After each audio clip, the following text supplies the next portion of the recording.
Hi friends, all things रेसिपीमध्ये आपल्या सर्वांचं खूप खूप मनापासून स्वागत।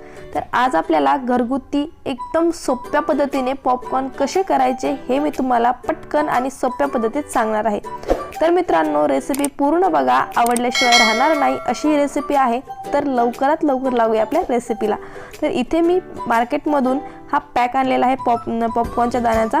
तर हे आपल्याला फ्लिपकार्टवर सुद्धा भेटतं। तर याची लिंक मी डिस्क्रिप्शन बॉक्समध्ये देते, तुम्ही नक्की चेक करा किंवा मार्केटमधून तुम्ही मागवू शकता।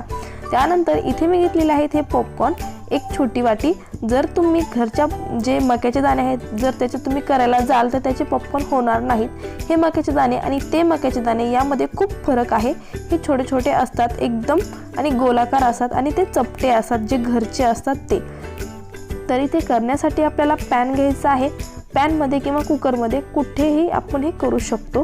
त्यानंतर इथे मी घातलेलं आहे तूप। तर तूप मी 3 चमचे घालत आहे। तर तुम्ही या जागी बटर किंवा तेलाचा वापर सुद्धा करू शकता आवडीप्रमाणे। तर इथे आपलं तूप थोडंसं मेल्ट झालं की यामध्ये आपल्याला हळद घालून घ्यायची आहे।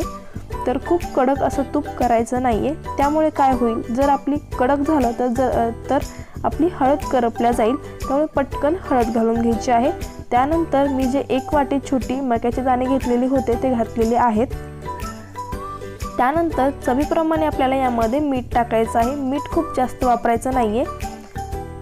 तर आपण यामध्ये मीठ घालून घ्यायचं आहे लगेच आणि याला मिक्स करायचं आहे। तर मित्रांनो, हे खूप प्रोटीनयुक्त असतात हे पॉपकॉर्न।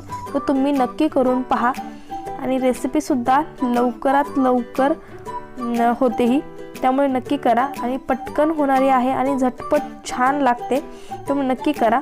तर इथे मी आता झाकण लावून घेतलेलं आहे मिक्स करून। तर आपल्याला हे ट्रान्सपरंट असल्यामुळे दिसतं की हे पॉपकॉर्न फुलतायत का नाही। जर तुम्ही कुकरच्या भांड्यात केलं तर कुकरचा आपल्याला आवाज येतो बाहेर की हे झालेत का नाही यामुळे।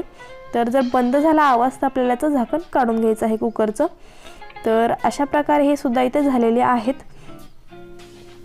तर बघू शकता मी आता झाकण काढून घेतलेलं आहे। खूप सुंदर असे पॉपकॉर्न तयार झालेले आहेत आणि खूप मस्त असे दिसत आहेत, खूप छान फुललेले आहेत। जर तुम्हाला हे पॉपकॉर्न आवडले असतील तर रेसिपीला लाईक करा, शेअर करा।